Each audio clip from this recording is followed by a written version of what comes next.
Hey guys, welcome back to part 2 of my Zbutt series.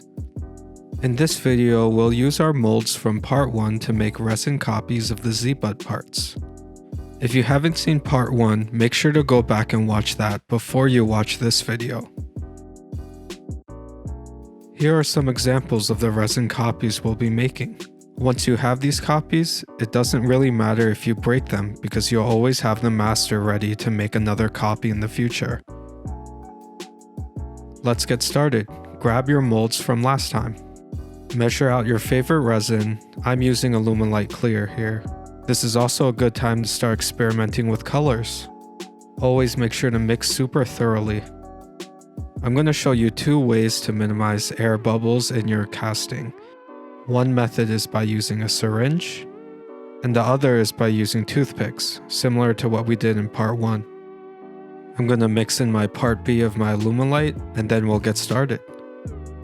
For the toothpick method, I like starting with the sprues, which are the 4 holes in the corners of the mold. I use a toothpick to help push out the air within the holes. You can see little air bubbles rise to the top.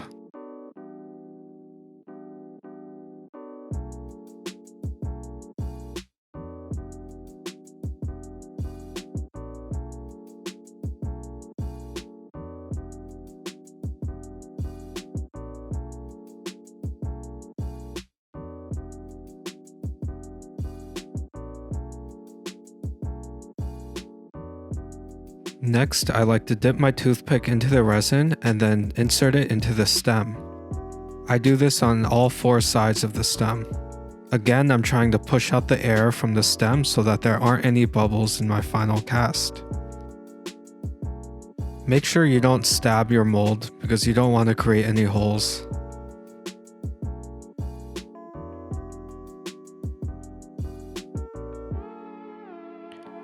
Squeezing your mold can also help release any trapped air.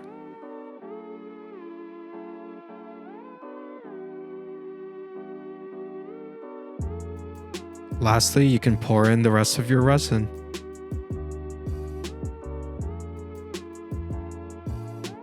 And we're done. Now I'll show you how to do the same thing but with a syringe.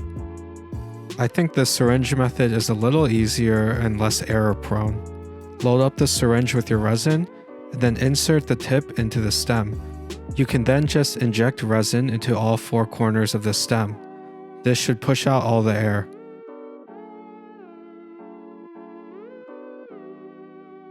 Next, do the same but with the sprues.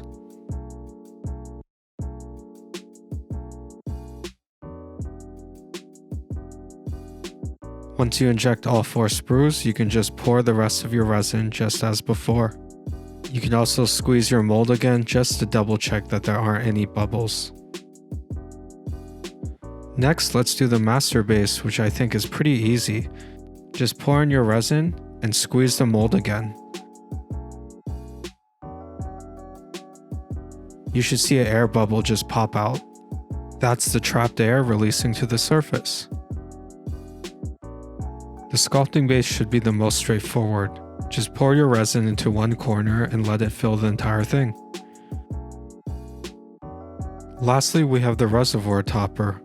You want the resin to submerge everything except the circle in the center.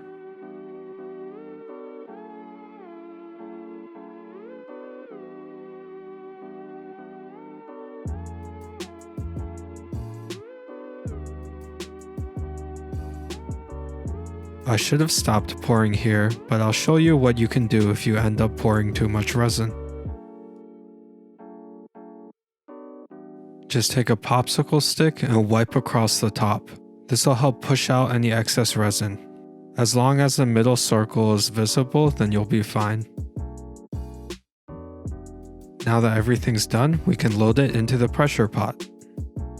Before you demold these parts, you should really let them cure to their full strength. One common mistake I see is that when people try demolding their stem cavities, they often break the sprues as they're trying to get it out of the mold. One way to help mitigate this is to make sure that your resin casts cure for their entire cure cycle, which may take as long as a week at room temperature. But if you post-cure, you can drastically reduce this time. Once your casts are fully cured, you can start to demold. Demolding the sculpting base should be pretty easy. Just loosen the 4 sides and gently pull from the base.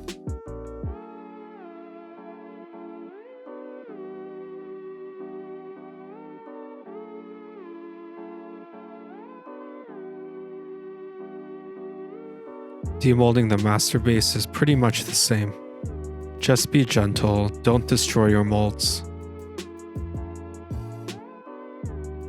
You can see a lot of excess resin on the base. We can clean that up using a pair of flush cutters. Just cut so you get a nice clean edge.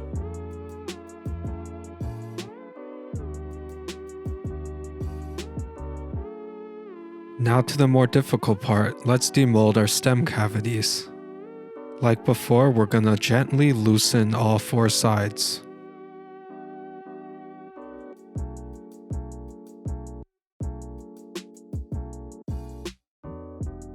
Then try to gently loosen the corners a bit.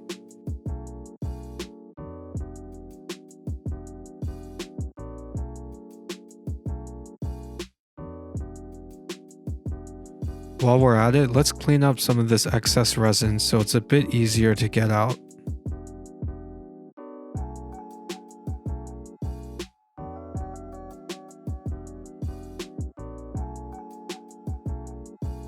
Once you have the 4 corners loose, we can try using my popsicle stick trick again. Start on one side of the mold and gently peel it away. Then insert the popsicle stick where about the middle is and use it to gently pry the stem cavity. Be pretty gentle, you don't want to use too much force. Just try to get some leverage with the popsicle stick. If you manage to break the popsicle stick while doing this, then you're using too much force.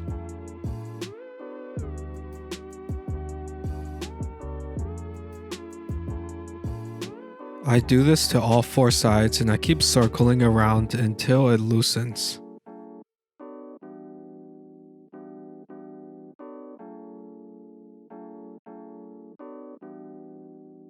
Once it's loose, you should be able to gently pull it out.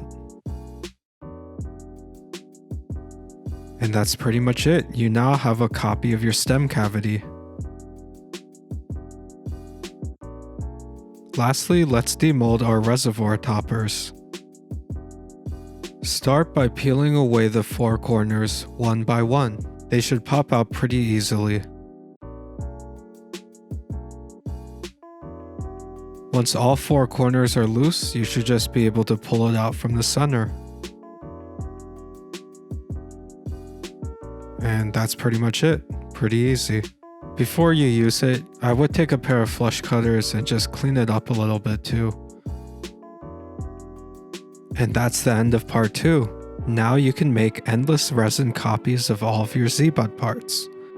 In part 3, I'll show you how to use the Zbutt system to make a mold of existing keycap.